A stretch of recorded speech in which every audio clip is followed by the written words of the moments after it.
아빠가 오랜 동안 출장을 다녀오게 되었습니다. 많은 시간 동안 아빠를 볼 수 없었던 아이는 아빠가 매우 보고 싶었습니다.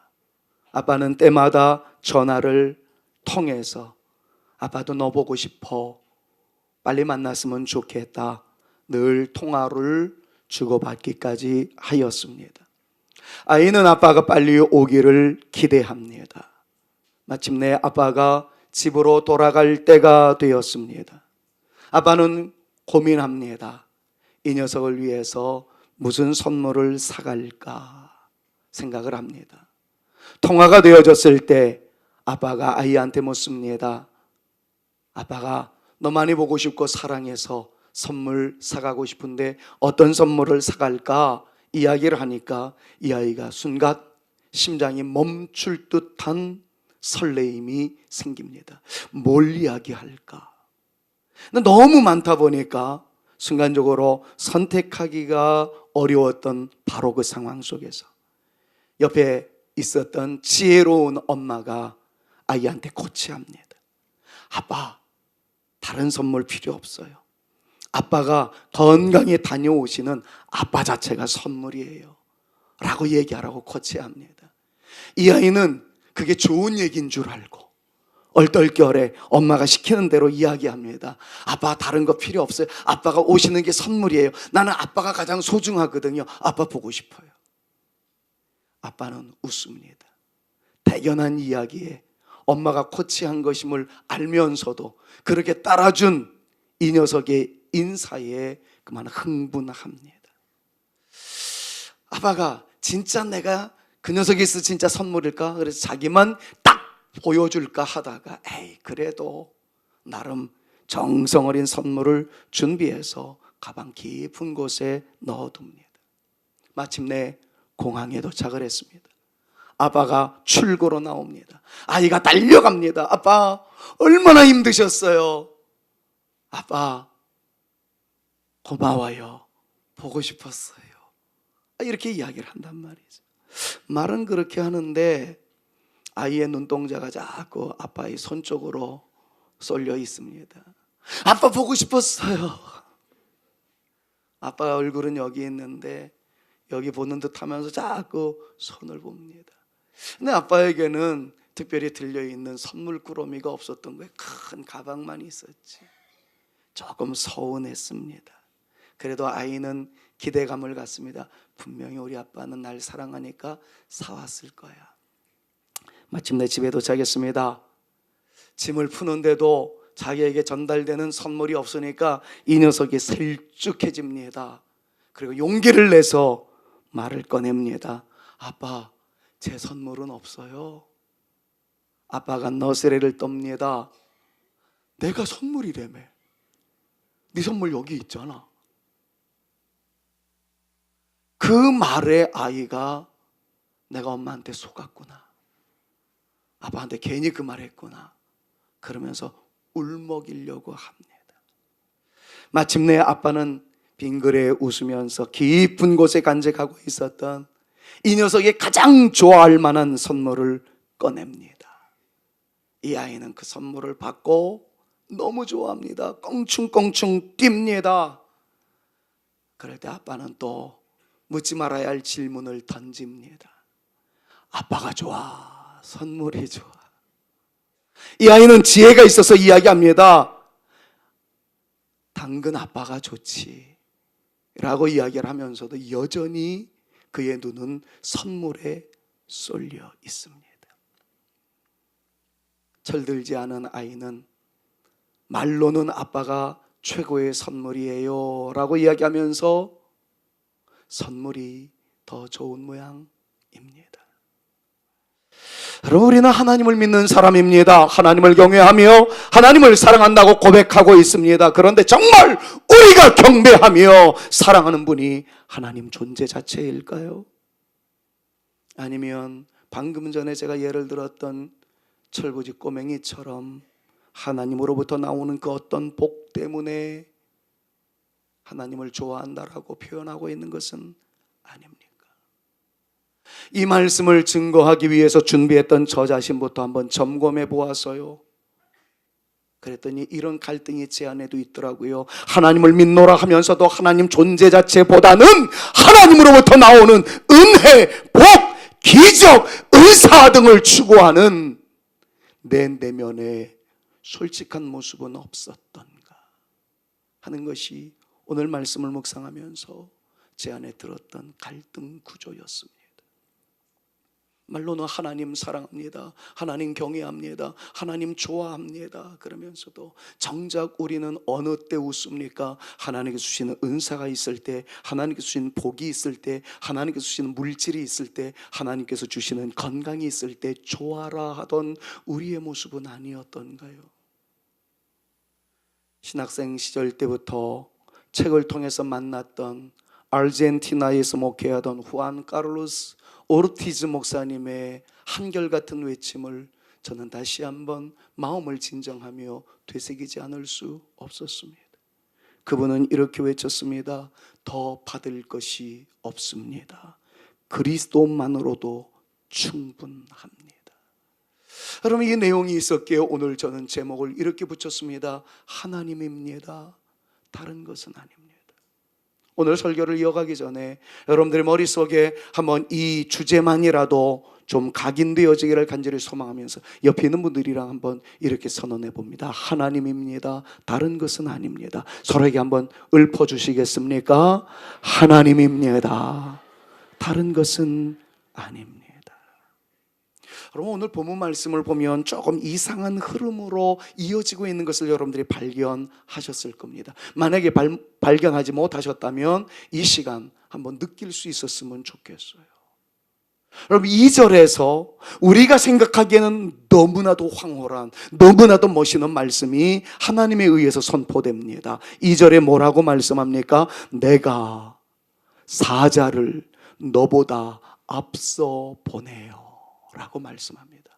여러분, 이 말씀을 이해하기 위해서 우리도 한번 선포해 볼까요? 내가 사자를, 같이요, 시작. 내가 사자를 너보다 앞서 보내요. 말씀은 어떤 말씀이냐면 하나님께서 모세에게 하시는 말씀입니다.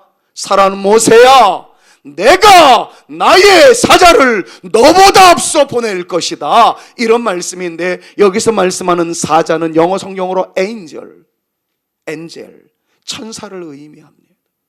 하나님께서 모세에게 말씀합니다. 내가 아브람과 약속한 것을 내가 기억하노라, 이삭과 약속한 것을 기억하노라, 야곱과 약속한 것을 내가 기억하노라. 이 너의 믿음의 선배들과 약속한 것에 근거해서 내가 너의 앞날에, 너의 길목에 내 사자, 내 천사를 보내어 주겠다. 여러분, 이 말씀은 대단히 흥분할 만한 말씀입니다. 왜냐하면 성경 여기저기를 살펴보는 순간 천사의 등장은 항상 감격이었기 때문에 그렇습니다. 천사가 나타났을 때 막혀 있었던 담들이 무너집니다. 보이지 않던 길들이 보여집니다. 천사가 나타났을 때 수많은 대적들이 천사에 의해서 이스라엘을 억압하며 힘들게 만들었던 대적들이 초토화되어지는 것들을 봅니다. 천사가 나타났을 때 놀라운 소식들이 지워졌습니다. 마리아에게도 엘리사벳에게도 천사장 가브리엘이 나타나게 되었을 때 흥분할 만한 내용들이 있었습니다. 고넬료 집안에도 천사가 방문했을 때 베드로의 방문과 더불어 모든 가족들이 구원의 은총을 받게 되어지는 정말 감동스러운 일들이 많아지고 있는 것을 성경은 우리에게 소개해 주고 있습니다. 요한계시록에도 역시 천사가 등장함으로 이스라엘 백성들, 하나님의 백성들의 승리하는 모습이 나타나고 있는 것들을 보게 됩니다. 여러분, 천사의 등장은 정말 감격스러운 것입니다.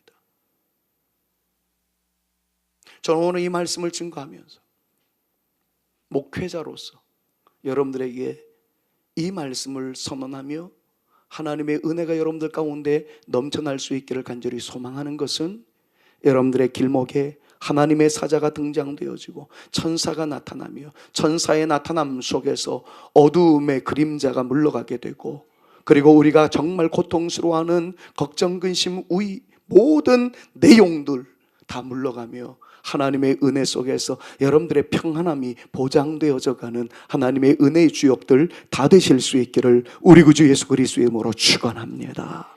천사의 등장은 좋은 것으로 인식할 수 있는 거예요. 여러분, 이 말씀만 보면 얼마나 가슴 벅찬 일인지를 여러분 한번 상상해 보십시오. 지금 이 말씀이 주어졌을 때의 상황은 이제 이스라엘 백성들이 적과 꿀이 흐르는 가나안 땅으로 들어갈 때 이미 그곳은 가나안 땅에 그 놀라운 축복을 선점한 사람들이 있었습니다. 그것은 가나안 7족 속으로 거인들과 같은 육중한 대단한 힘을 가지고 있는 사람들이 이스라엘에 앞서 가나안 땅을 정복하고 있었던 상황이었습니다.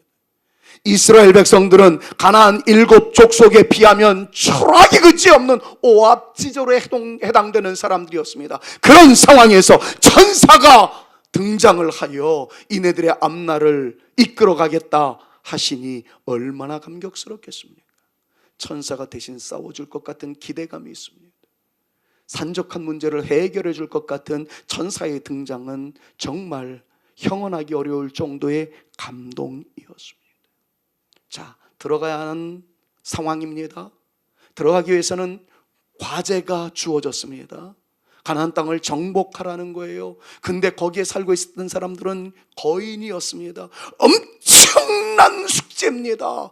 엄청나게 힘든 일입니다. 그런데 천사가 동원되어 그 어려운 일을 감당할 수 있게 해 주시겠다 하시는 말씀이니 얼마나 황홀한 말씀이겠습니까? 기분 좋은 말씀이겠습니까? 자, 그런데 오늘 말씀을 주목해 보셔야 합니다. 네 앞서 천사를 보내겠다. 분명히 이 내용만 보면 감격스러운 말씀인데 4절 말씀을 보니까 분위기가 쎄합니다. 아주 싼 분위기가 나타납니다. 4절 말씀 한번 읽어보겠습니까? 백성이, 같이 한번 읽습니다. 백성이 이 준엄한 말씀을 듣고 슬퍼하여 한 사람도 자기 몸을 단장하지 아니하니. 아니, 좋은 것이라면서요. 천사의 등장, 놀라운 축복의 선언인 듯 여겨진다면서요. 그런데 성도들은 지금 뭐 하고 있습니까? 슬퍼합니다. 그리고 단장하던 모든 것들을 다 떼어내기 시작합니다. 아니, 분명 좋은 것 같은데 천사로 하여금 도움을 받는 일이 있을 것이라고 하는데 슬퍼하는 이스라엘 백성들의 반응은 과연 무엇 때문일까요?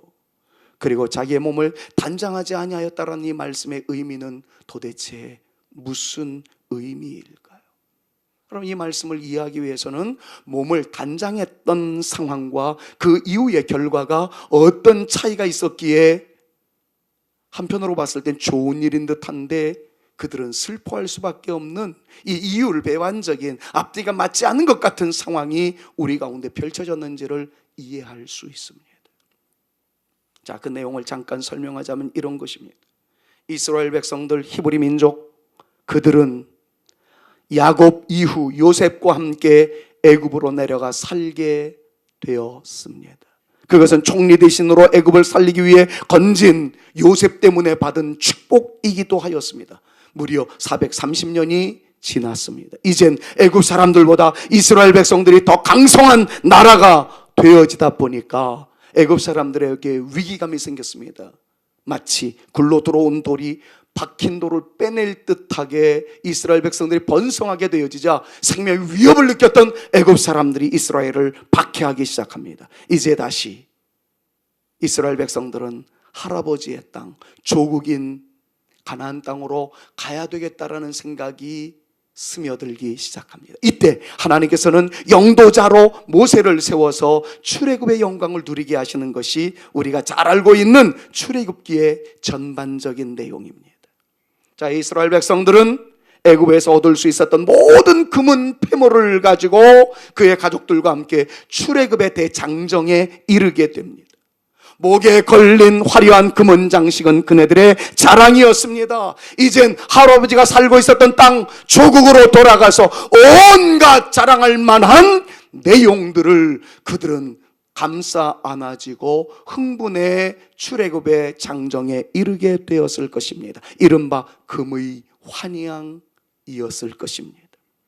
광야에서 여러 가지 일들이 있었겠지만 그래도 하나님의 인도하심 가운데 마침내 호렙산이라고 불려지는 신의 산에 잘 도착했습니다. 그런데 여기에서 문제가 생긴 겁니다. 모세는 십계명을 받기 위해서 신의 산에 올라갔습니다. 이스라엘 자손들은 광야에 머무르게 되었는데 하나님을 만나고자 산에 올라갔던 모세가 그들이 생각했던 시간보다 오래 걸리게 되자 그 광야에 남아있었던 사람들의 마음이 흔들리기 시작했습니다.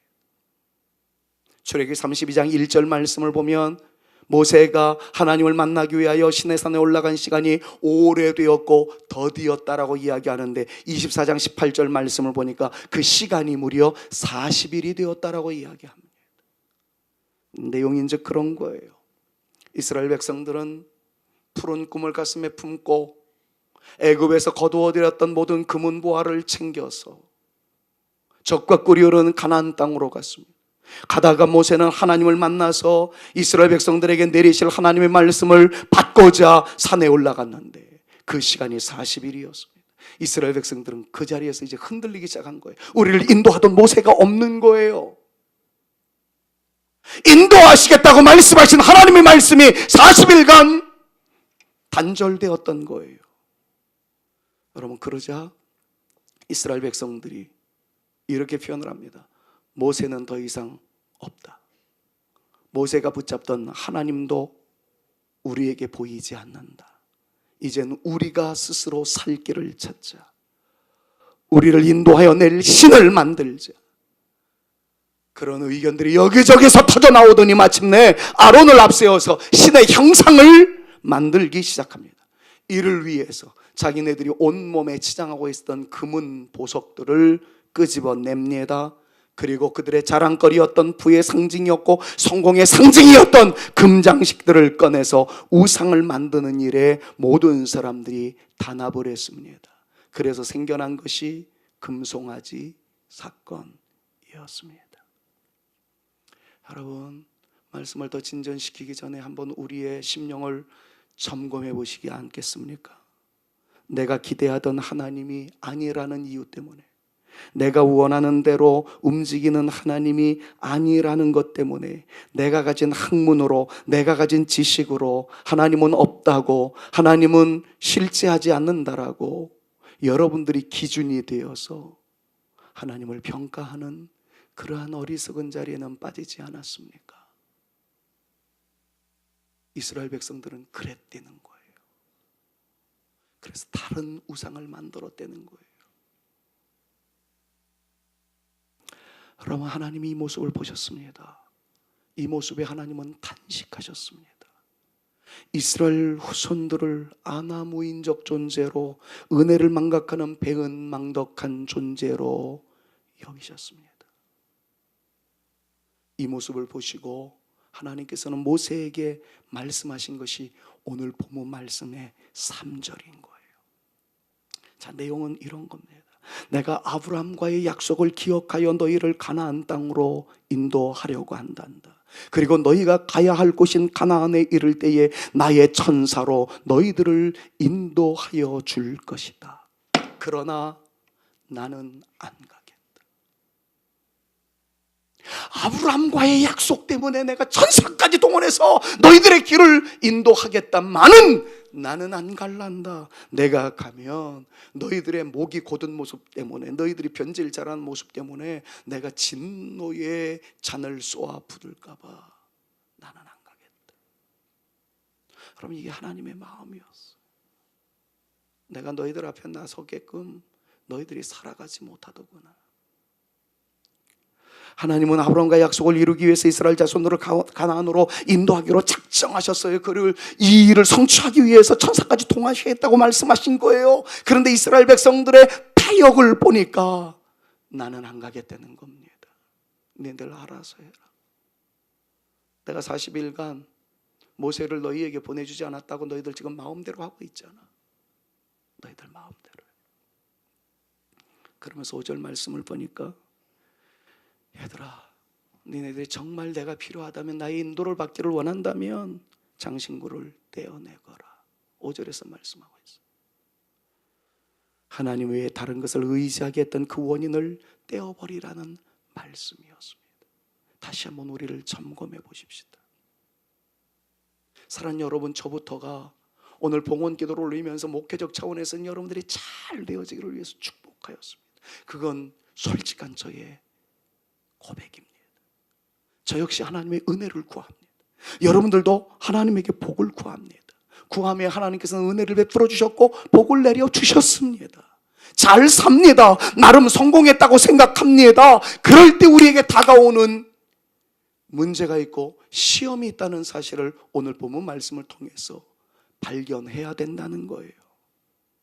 복은 받았는데 복을 좋아하는 나머지 복을 주신 분을 잊어버린 거예요. 은혜가 너무 좋다고 받은 바 은혜에서 행복해하는 순간 은혜 주신 그분을 잊어버린 거예요. 그리고는 또 다른 신을 찾아요. 마치 자기가 가지고 있는 것을 가지고 자기가 나름대로의 신을 만들어가고자 하는 그러한 모양새가 보입니다. 마치 금송아지를 만들었던 이스라엘 백성들처럼 말입니다.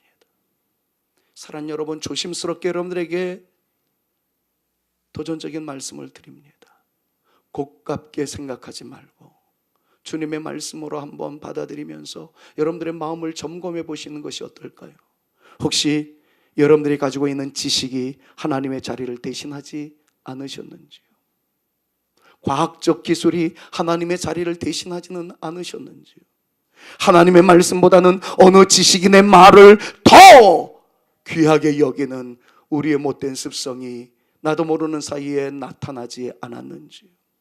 하나님의 말씀보다는 어느 경제인의 분석이, 정치인의 전망이, 강국의 정책이 우리의 이목을 집중시키지는 않았는지요? 하나님이 아니라 다른 그 무엇이 우리의 신이 되지는 않았는지요? 여러분, 이것이 오늘 본문 말씀에 나와 있는 무거운 흐름입니다. 자, 이런 무거운 흐름이 임하게 되자 모세가 그의 마음을 하나님 앞에 표현하기 시작합니다. 모세의 마음이 출애굽기 33장 12절에서 13절에 나와 있습니다. 한번 같이 읽어보시겠습니까? 모세가 같이요. 모세가 여호와께 아뢰되 보시옵소서, 주께서 내게 이 백성을 인도하여 올라가라 하시면서 나와 함께 보낼 자를 내게 지시하지 아니하시나이다. 주께서 전에 말씀하시기를 나는 이름으로도 너를 알고 너도 내 앞에 은총을 입었다 하셨사온즉 내가 참으로 주의 목전에 은총을 입었사오면 원하건대 주의 길을 내게 보이사 내게 주를 알리시고 나로 주의 목전에 은총을 입게 하시며 이 족속을 주의 백성으로 여기소서. 지금 모세가 이야기하는 건 다른 게 아니에요. 하나님, 내가 정말 필요한 것은 주의 천사가 아닙니다. 주님이십니다. 주의 길을 내게 보여주옵소서. 주를 알게 하옵소서. 하나님은 이야기합니다. 내가 천사를 보내겠다. 그러나 나는 가지 않겠다. 모세가 여기서 외칩니다. 아닙니다, 하나님. 하나님이 중요합니다. 하나님의 천사가 중요한 게 아니고 주님이 필요합니다. 주님이 나에게 절대적으로 필요합니다. 다른 존재 아닙니다. 여러분, 이것을 지금 모세가 고백하고 있는 거예요. 오늘 그래서 저는 이 내용을 제목에 담은 것입니다. 하나님입니다. 다른 것이 아닙니다. Only Jesus. Nothing but the truth. 진리 외에는 다른 것은 아니에요. 하나님 외에는 다른 것이 아니란 말씀입니다. 이런 고백이 모세에게 터져 나온 것입니다. 여러분, 이럴 때 하나님의 마음을, 하나님의 대답을 통해서 만나게 됩니다. 모세가 이렇게 얘기합니다. 아닙니다, 하나님. 천사가 필요한 게 아니고요, 다른 존재의 인도함이 필요한 게 아니고요, 주님을 보기를 원합니다. 주님이어야 합니다.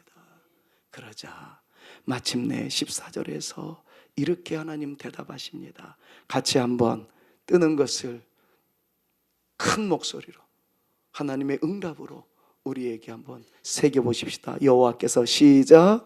여호와께서 이르시되 내가 친히 가리라.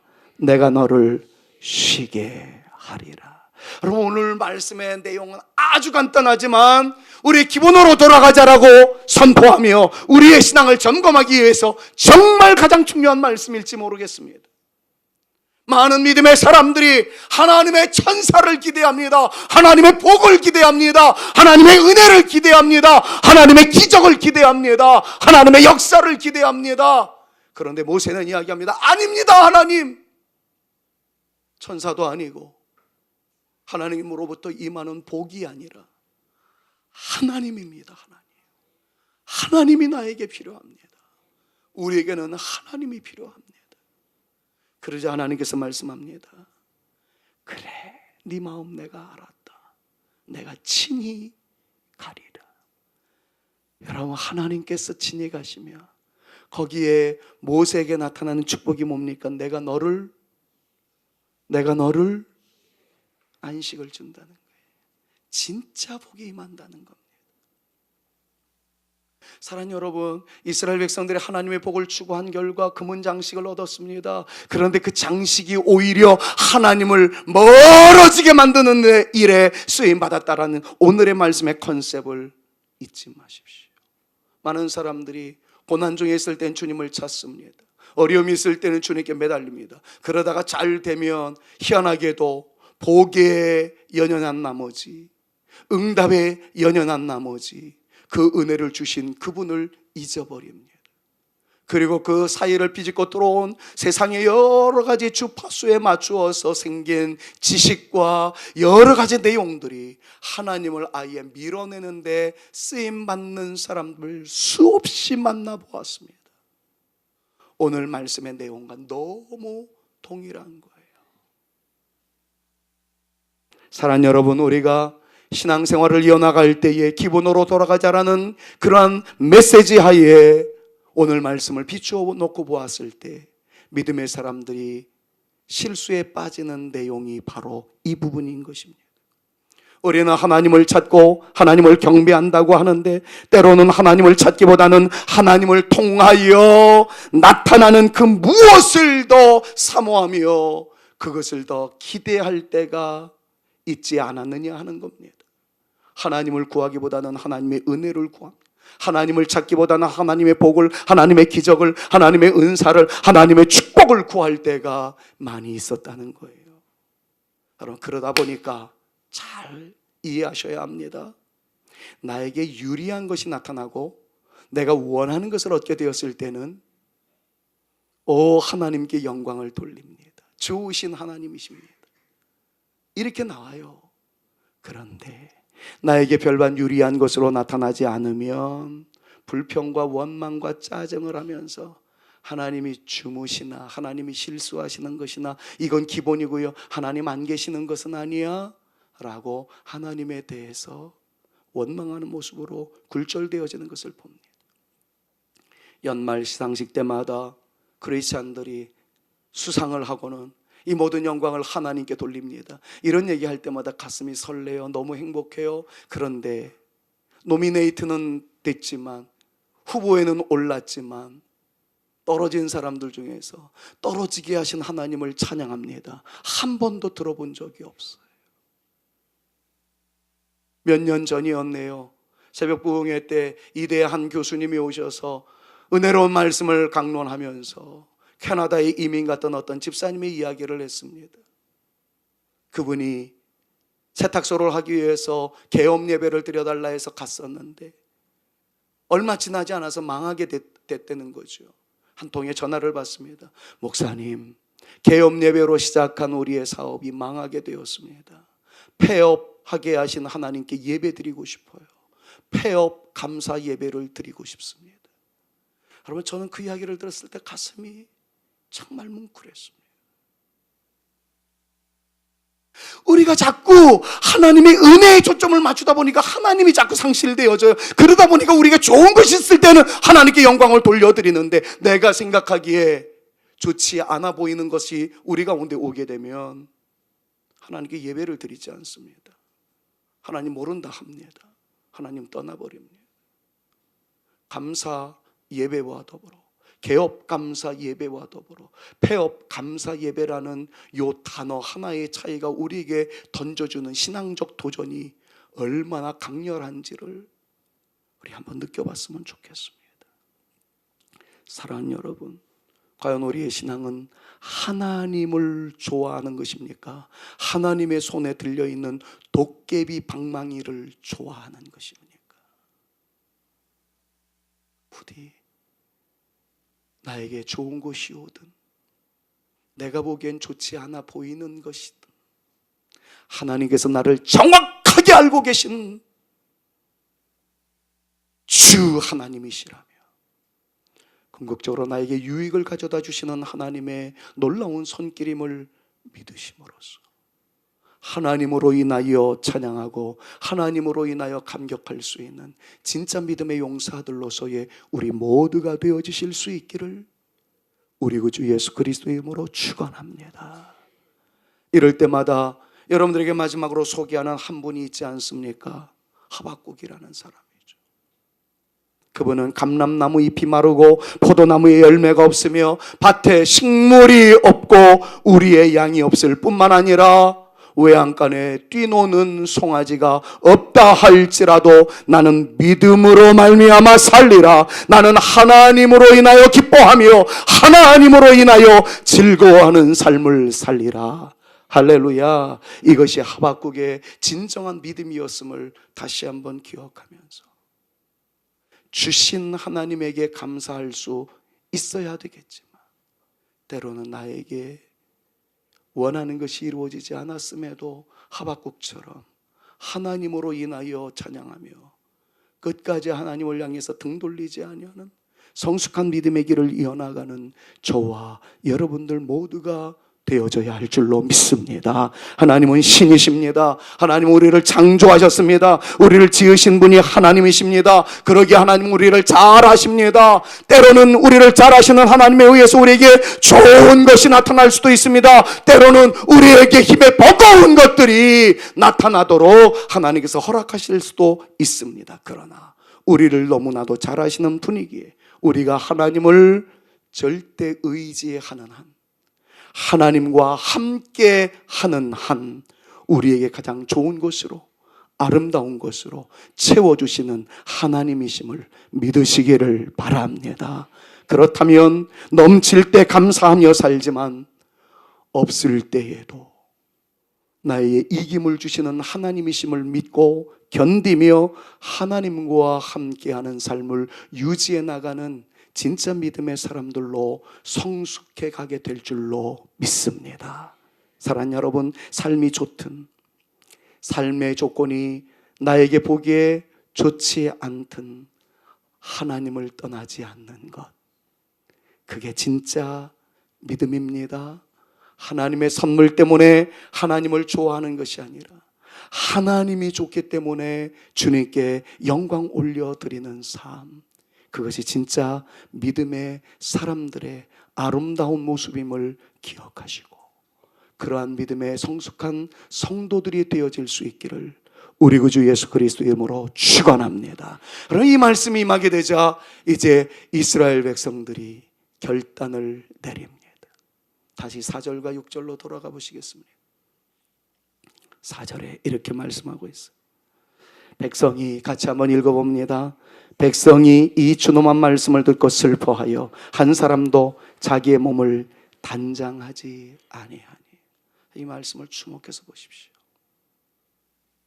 하나님의 준엄한 말씀을 듣습니다. 나는 안 가겠다. 나는 너희와 함께 하지 않겠다. 그러자 슬퍼합니다. 그리고 한 사람도 자기 몸을 단장하지 않았어요. 6절 보겠습니다. 그네들의 결심이 행동으로 옮겨집니다. 이스라엘, 같이 한번 또 읽습니다. 이스라엘 자손이 호렙산에서부터 그들의 장신구를 떼어내니라. 무슨 말이에요? 반지를 끼지 않았다라는 얘기, 목걸이 차지 않았다라는 얘기, 그러니까 우리도 목걸이 차지 말자, 반지 끼지 말자, 그런 얘기가 아닙니다. 그네들이 가지고 있었던 하나님의 은혜로 말미암아 주어졌던 것들이 하나님을 반대하고 하나님을 떠나는데 쓰임받게 되어졌던 그 흔적들을 생각하면서 그것이 있음으로 인하여 하나님과 멀어지게 만들었던 모든 것들은 다 버리기로 작정했다라는 거예요. 사랑하는 여러분, 정말 죄송한 말씀드립니다. 하나님 살아계십니다.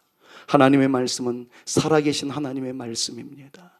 그런데 이 말씀에 대해서 정면적인 도전을 하거나 이 말씀을 믿지 못하게 만드는 여러 가지 요소가 여러분들에게 있다면 4절과 6절에 있는 말씀처럼 떼어버릴 수 있는 용기가 과연 우리에게 있는지 설교를 마무리하면서 도전적인 질문으로 여러분들에게 던지고 싶습니다.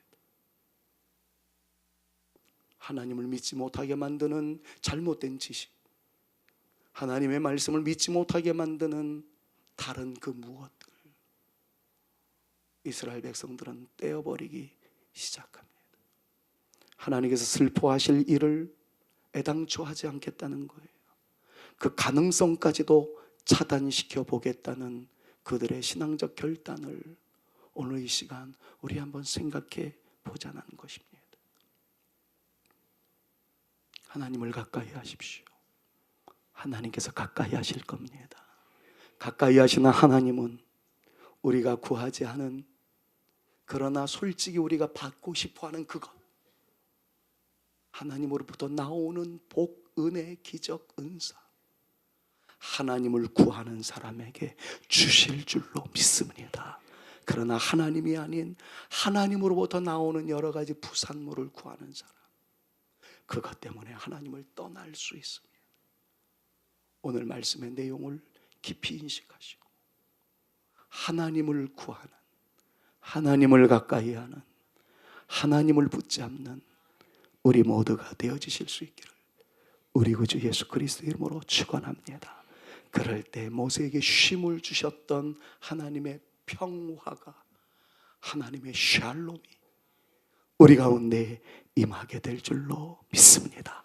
그렇기 때문에 우리는 이런 고백을 마지막으로 한 번 더 하지 않을 수 없습니다. 하나님이면 됩니다. 다른 것은 아닙니다. 옆에 있는 분들이 한번 해주시겠습니까? 하나님이면 됩니다. 다른 것은 아닙니다. 한번 선언합니다. 시작. 하나님이면 됩니다. 다른 것은 아닙니다. 이것이 오늘 우리의 신앙 고백이 되어질 수 있기를 바라며 이 믿음으로 끝까지 천국에 이를 수 있는 하나님의 사람들 다 되실 수 있기를 우리 구주 예수 그리스도의 이름으로 축원합니다. 이 시간 우리 주님을 찬양할 때 피난처 있으니 환난을 당한 자 하나님 앞으로 오라.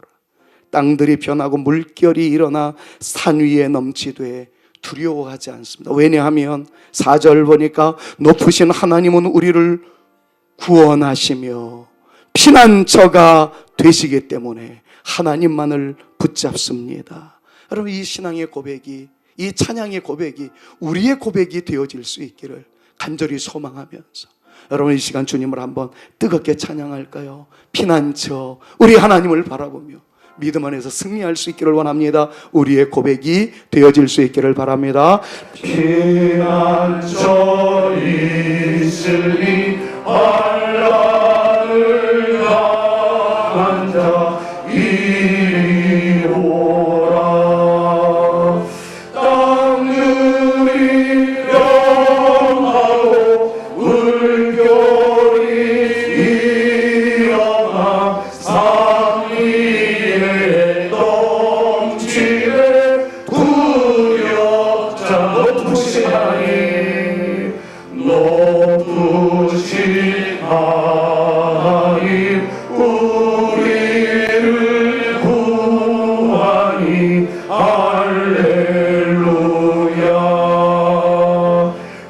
괴로이 심하고 환난이 극하나 피난처 되시는 주 하나님. 여러분들 오늘 말씀과 이 찬송을 기억하면서 여러분들 한번 마음의 결단을 내려보십시오. 하나님, 나에게 어려운 일들이 있을 수 있으나 그때에도 의지하는 분은 하나님이십니다. 나에게 좋은 일이 있을 때에 좋은 곳에 심취되어서 주신 분인 하나님을 망각하지 아니하고 여전히 그런 상황에서도 하나님만을 바라봅니다. 저에게 가장 중요하고 필요한 분은 하나님이십니다. 다른 것은 아닙니다. 여러분, 이렇게 한번 고백하는 진솔한 우리의 믿음이기를 간절히 소망하면서 신앙의 기본으로 돌아가십시다. 하나님의 그 주시는 은혜에 매이는 존재가 아니라 하나님 때문에 버티는 우리네 삶, 하나님께서 모세를 쉬게 하심과 같이 우리에게도 참 평안 허락해 주실 줄로 믿습니다. 한번 여러분들이 입술로 고백하십시오. 하나님입니다. 다른 것은 아닙니다.